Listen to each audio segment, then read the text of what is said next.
বদলে গেল তিন ভাই বোনের জীবন। একটি পোস্ট এতিম এই শিশুদের ঘরে এনে দিল খাবার, পোশাক সহ লাখ টাকা। সত্যি আমার খুব ভালো লাগছে। আমি ভাবতে পারিনি যে আমি এত কিছু একদিনে পাবো। মাত্র একটি পোস্ট বদলে দিল শিশুদের জীবনের চাকা। শুনে অবাক হলেও মানবতার ফেরিওয়ালা নামে খ্যাত মামুন বিশ্বাসের একটি পোস্ট মুহূর্তেই সাড়া ফেলে দেশ বিদেশে। 3 বছর আগে এই 3 শিশুর বাবা মারা যান। এরপর 3 সন্তানকে রেখে চলে যান মা। আমার বাবা মারা গেছে, মা আমাদের রেখে চলে গেছে। আমার দাদা দাদি খুব কষ্ট করে আমাদের মানুষ করতো। অসহায় 3 ভাই বোনকে কোনো মতে মানুষ করছিলেন বৃদ্ধ দাদা দাদি। নুনাতে পান্তা ফুরায় অবস্থা, তবু হাল ছাড়েননি তারা। ছেলেগুলা মারা গেছে 2 বছর, আর বউ ছেলে গেছে 2.5 বছর।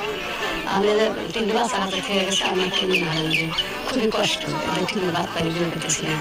ঠিক তখনই তাদের গল্প পৌঁছে যায় মামুন বিশ্বাসের কাছে। তার একটি স্ট্যাটাসে মাত্র কয়েকদিনের মধ্যেই সংগ্রহ হয় 2,11,000 টাকা। আসিয়া, জিহাদ, হালিমা 3 ভাই বোন। তার বাবা 2 বছর আগে মারা যায়। তার মাও তাদের ফেলে চলে যায়। বৃদ্ধ দাদা দাদি খুব কষ্টে এই চর অঞ্চলে ঠিকমতো খাবারও দিতে পারছিল না। যখন আমরা বিষয়টা জানতে পারি, এখানে আসি এবং বিস্তারিত নিয়ে যখন আমরা পোস্ট করি, খুব দ্রুতই 2,11,000 টাকা হয়।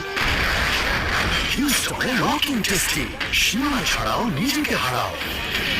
সংগৃহীত অর্থ দিয়ে 3 ভাই বোনের জন্য কেনা হয়েছে গাভী, খাবার, নতুন পোশাক এবং তাদের ভবিষ্যতের জন্য করা হয়েছে মাসে 3,000 টাকার স্থায়ী সহায়তার ব্যবস্থা। তাদের মাসিক মানে 1 বছরে এককালীন 36,000 টাকা।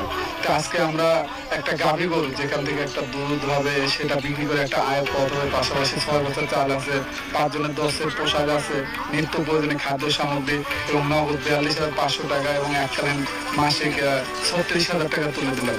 এই সহায়তা পেয়ে খুশি পুরো পরিবার। 3 বেলা খেয়ে পড়ে সুন্দর জীবন কাটাতে পারবে বলে আশা তাদের।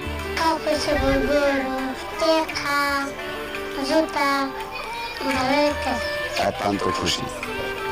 সবাই জানি ধন্যবাদ। আল্লাহ সবাইকে সুখে রাখুক, আল্লাহ শান্তিতে রাখুক। একটি ফেসবুক পোস্ট শুধু ভাইরালই হয়নি, ফিরিয়ে দিয়েছে 3টি শিশুর মুখের হাসি। এই গল্প আবারও প্রমাণ করলো মানুষ মানুষের জন্য।